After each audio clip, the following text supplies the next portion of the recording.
All right, I am back. I am still in the car waiting for this repairman.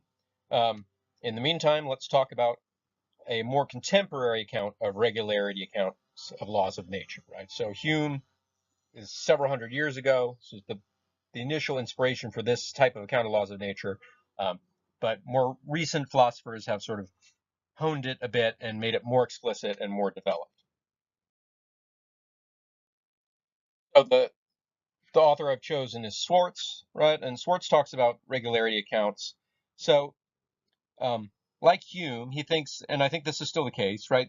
Before you took a philosophy course, right, when you thought about laws of nature, if you ever thought about them, um, you thought of them as something like as governing, right, things or making things happen, right?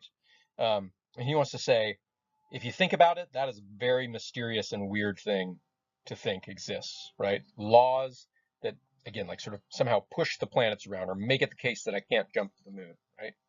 Um, and like Hume, he's just going to argue that laws of nature are just descriptions of regularities we observe in the world. They just describe the world, right? They don't govern the world.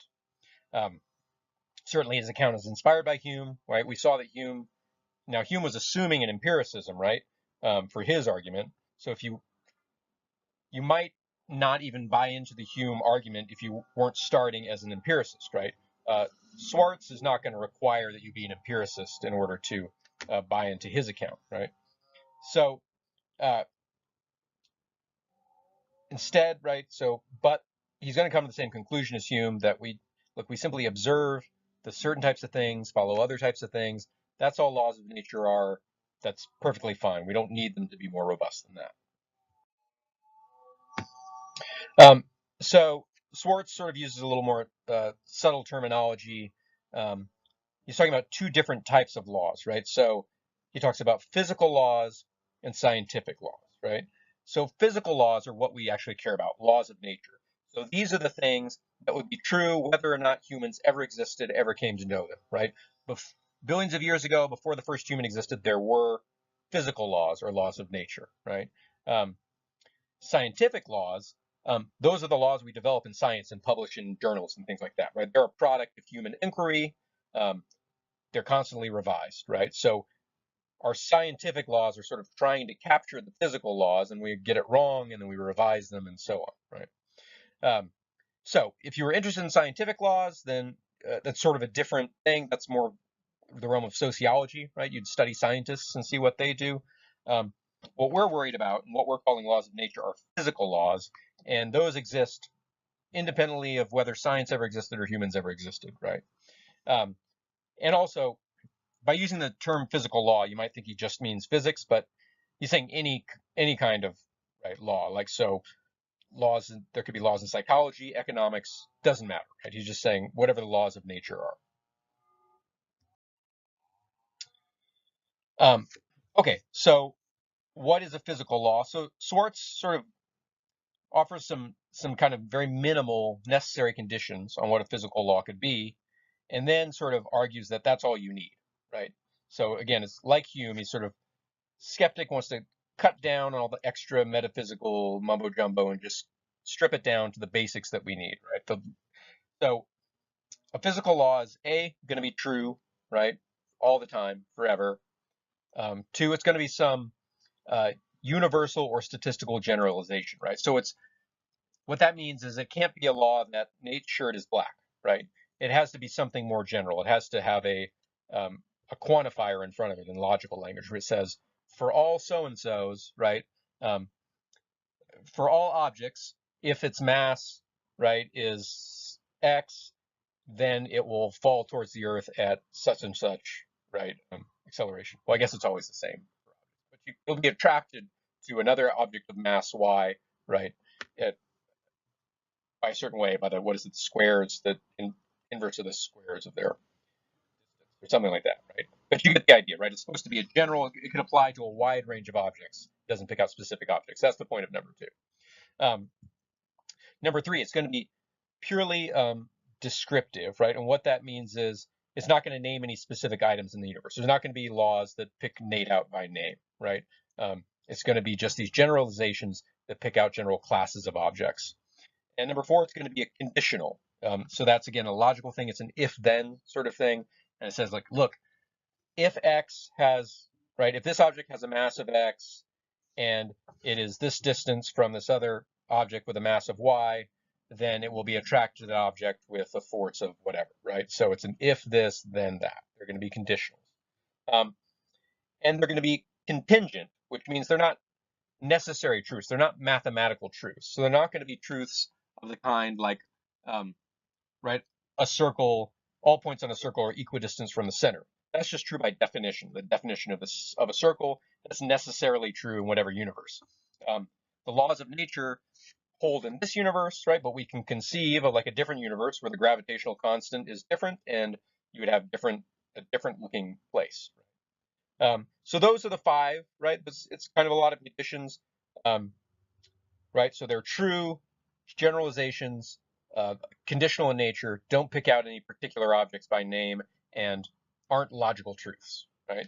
And he says that's all you need.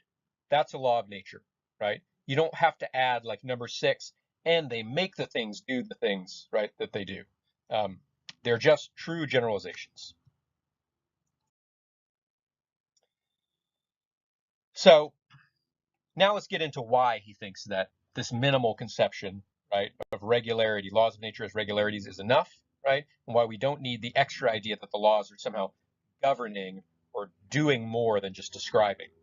So first he talks about how we understand truth, right? So laws are supposed to be true generalizations, right? Um, so what is it to be true, right? Uh, well, typically we think of truth as a relation between sentences and facts, right? So when I say my shirt is black, that's true just in case there's a thing in the world, right? The shirt belongs to me and it's black, right? And if this shirt was red, then it would be false, right? So a truth, right, is just I utter a sentence, right, proposition, and if it matches the world, it's true. If it doesn't match the world, it's false, right? So, for example, the charge on each electron is negative 1.6 times 10 to the negative 19 coulombs. That's going to be true if and only if that actually is the charge of an electron, right? Um, that is fairly straightforward, and that is how we think about sentences and truth in general. But if you think that laws govern, right, if you have this sort of thicker concept of laws, then what you end up doing is actually switching that relation and tipping it on its head and making your concept of truth very strange, right? Um, so you would have to say, in that case, if you thought laws govern, that the reason an electron has the charge it does is because there's a law to the effect that electrons have a charge of negative 1.6 times 10 to the negative 19 coulombs, right? Um, somewhere there's a typo, right? But we get the idea. So that feels strange, right? It's much more straightforward and it matches with the way we use like truth in everyday language is that like there's a way the world is and then our laws, right, describe it, right? But to say no, these laws are like these kind of sentence like things, these propositions that make the world the way it is sort of like kind of mysterious and sort of hard to wrap your head around what that could even mean. Right? So yeah, a governing law would have to be a special kind of proposition that doesn't take its truth from the way the world is, but instead makes the world the way it is, right? It forces nature to behave in certain ways. So could that be true? Are there really like two sorts of propositions out there, ones that describe the world and ones that govern the world, right? If so, the governing type would be these necessary propositions, right? This is the sort of necessary connections that Hume was talking about. And so call someone who believes in like that this idea of laws governing, call them a necessitarian. And that's the terminology we're going to use moving forward, right? You've got regularity theory, which is Hume and Swartz, and you've got necessitarian theory, which we'll see we'll associate with Dretske, right? Um, so notice that these propositions, right, would be true, right? These necessary propositions would be true even if the world were very different, right? So suppose there never were any bears. Well, if there were laws governing bears, the behavior of bears, those would still be true, right? Um, they're just totally autonomous, right? They don't derive their truth from the way the world is, right? They're just out there floating. So before there were ever humans, there were laws governing human psychology, right? Um, and if humans had never evolved, right, by some accident, still those laws would be true, right? Um, maybe, right? There's nothing sort of logically inconsistent about it. He's just saying it's a little metaphysically weird to think that there's all these true propositions out there that describe things that, or sorry, that govern things that will never exist. So regularity theory says, why do we need all that, right? It's super mysterious what it even means for laws to govern. It really messes with our theory of truth, right? It makes now there's like kind of two different theories of truth for two different types of propositions, and these special propositions have this weird property that they are true no matter what the world is actually like, right? Um, he says, why do you need that theory? You don't. Like, let's go with the simpler regularity theory. It just denies that any sorts of those types of laws exist. There's no autonomous, subjunctive physical laws. And again, subjunctive just means like counterfactual, like it describes things that don't actually exist. It says all we need is physical laws that just describe the world, period, right? Um, if we go for the regularity theory, then we only need a single theory of truth, right? Um, and the laws, when we say the laws of physical laws are true, we mean true in the exact same way of all the other sentences, right? They just describe the world accurately. Um, so it seems attractive, right, to give up on this sort of intuitive necessitarian account of laws. Um, he says all you really need to do is perform a Gestalt switch. But by that we mean, I don't know if you've ever seen this duck rabbit here, right? But like you can look, and on the left you can see those two little sticks as the duck's bill, right? And then the duck's eye there. Or you can see those two little sticks as the rabbit's ears, right?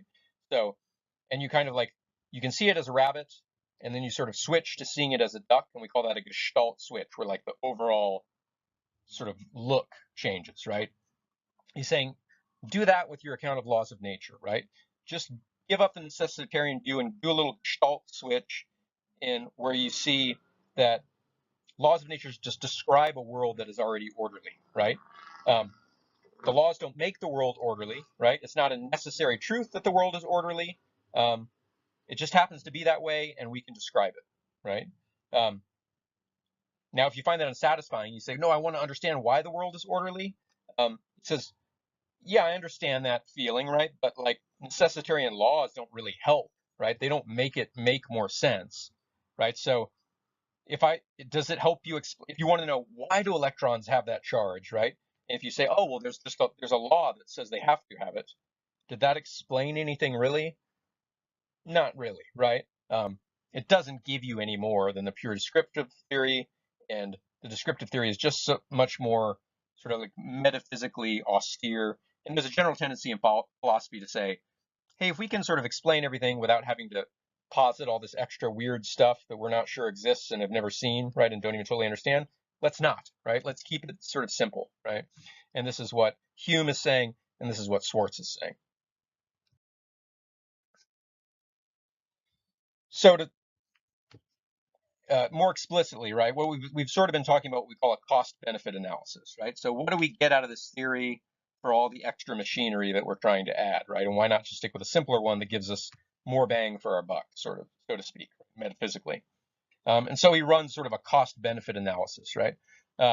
So necessitarian laws don't really have any what we call theoretical virtues. By theoretical virtues, we mean like we like theories. We think best theory is like really simple and explains a lot, right? And so if I'm gonna, this was what Churchill was talking about with Occam's razor, very similar thing, right? If I hear a bump in the night, which theory is better? The theory that it was my cat, since I already believe in cats, or that it was a ghost? The ghost adds a bunch of stuff, like I don't need to explain it, right? It's sort of a bloated theory. We like lean theories that can explain as much as possible, right? So he says necessitarian laws aren't like simplifying anything. They're just making it more complicated. They're not explaining any more, right, than the mere regularity theory. Um, and Hume has shown that we don't experience them, so there's no reason to believe in them sort of empirically. So why even bother with them, right? And not only that, but the regularity accounts, the simpler accounts of physical laws, the descriptive accounts, have certain advantages. So first of all, um, by getting rid of all this extra sort of metaphysical baggage, right, about governing laws and the mystery associated with what that could even mean for laws to, again, make things happen, um, it's sort of like places regularity theory in agreement with this sort of general empiricist tradition that pervades science and has really been quite successful, right? You can't deny that science has been doing pretty well lately. And science is basically an empiricist enterprise, right? So, for example, in the past in science, there's been sort of like concepts that we thought we needed, but we've ended up just sort of like being able to just cut out of our theory, like vital force. We thought for a while we need to explain life by some extra special force, right? That gets so the difference between a living being and a rock is that the living being has a vital force. Um, we don't need that anymore, right? We're able to explain life without that concept, right? So similarly, if we can explain everything, right? If our regularity laws can do the job, right, then we don't need the governing laws. They're sort of unnecessary and metaphysically sort of suspect. Another benefit of the regularity theory is it places the special sciences like psychology, economics, things like that on the same footing as laws in physics and chemistry, right? Um, so if you're a necessitarian and you think about governing laws, typically they're going to say that like you've got these fundamental, really basic laws, the laws of physics, and then everything else, right? The laws of chemistry, biology, right? Psychology, economics, those are somehow derived from the more basic laws by interactions of the more basic laws. Um, that's an attractive prospect, right? To be able to, we call that reduction, be able to reduce everything down to physics, right? And down to these very simple basic laws. Um, the problem is that it's probably impossible, right? Um, Jerry Fodor has an influential essay where he argues that it's impossible, right, to reduce everything, particularly stuff like psychology, down to physics, right? Um, so regularity theory says, look, that's no problem, right? We don't have to worry about reduction. Any regularity we observe is a law, right? So it could be a psychological regularity, it could be economic regularity, right? If we view it constantly, right, if it happens over and over again the same way, then it's a law. We don't have to worry about then also reducing it to physics, right? Um, Also, a benefit is if you, I don't know if you know anything about quantum mechanics, right? But um, the success of quantum mechanics as a description of fundamental particles has introduced statistical laws, right, into sort of the basic laws of the universe. So it's hard to think anymore that the laws of the universe are deterministic, right? It's hard to believe now that if you started the Big Bang and you knew all the laws of physics, you could predict everything that would happen forever, right? It turns out that as Einstein had a problem with this, but he said he wanted to say God doesn't play dice with the universe. Turns out probably he does, right? Probably some stuff happens and you can't predict 100%. You can only predict sort of what the probabilities are of what happens. And regularity for a regularity theorist, a statistical law is just as good as a deterministic law. It's just a regularity, right? So it seems to be some benefits, right? Theory seems to sort of accord with where science is going. And finally, an extra little bonus, he thinks that regularity theory solves the problem of free will, right? Um, so we haven't talked about the problem of free will in the sort of metaphysics section, but the basic idea is like if the universe is deterministic, right, and science in principle could predict everything, then do we ever make a choice, right? Or are all of our choices just determined already by our neurons and our brain chemistry and everything that sort of from the Big Bang on, right? And even if it's not deterministic and it's probabilistic, that still doesn't give us free will, right? So just because it's a matter of chance whether what I do, right, and it's still not up to my choice, right? So it seems like that's like a 30-second condensation of right the whole literature, the problem of free will, right? But the point is, on a scientific worldview, it seems hard to see where you could fit in um, humans sort of being the originating causes of their actions, right? It seems like well, everything is in a causal chain all the way back to the Big Bang, right? Um, And Schwartz thinks, well, yeah, it doesn't, again, we don't have to worry about this view of the universe. Regularity theory just says, it just describes what happens. So if I make a choice, right, and something happens, then that's free will, right? That gets us free will according to regularity theory. That's often a little tangent. I think you could probably push back on him on that. He's sort of piling on. Uh, he doesn't need number three to make his point, right? Maybe it's an interesting point. Maybe you want to argue with it. And if we don't cover free will, if it's something that you've thought about and are interested in, you could try to push back on Swartz on this point, right? Because I think it might be a little underdeveloped, the idea, the point he's trying to make here. But to make his more general point, he doesn't need it, right? And the more general point is like Hume said, right? Hume's point was laws of nature conceived as necessitating events. That concept is empty because it doesn't correspond to anything we observe. Swartz is making a different sort of argument. He's saying we can do, we can, we can do, we can have a perfectly good account of laws of nature without them being governing laws. They can just be regularities, and that's just fine. In fact, it's better. It has all these benefits, right? Without the metaphysical mysteriousness of laws somehow, again, making things happen in the world. So I hope that makes sense. I think, the philosophy of science thing, it's of interest to me. It makes philosophy engage, I think, with like um, current important things. And so I like to cover philosophy of science, right? In case some people think, oh, philosophy is just arguing about like whether tables exist or whether tables are just collections of particles or something, right? And some of philosophy is like that, like the ship of Theseus. You might say, who cares, man? Who cares if it's the same ship? Well, maybe you think, science is pretty important and we should get a better sense of what we're talking about when we talk about laws of nature. And so that's why I talk about it, even if, some people are going to love it. Some people, it might be a little difficult. But if any of it is difficult, come talk to me, come talk to Andy, send us emails, come to office hours. We're happy to work through it with you. So next, we will start seeing some problems with these regularity theories posited by Hume and Swartz.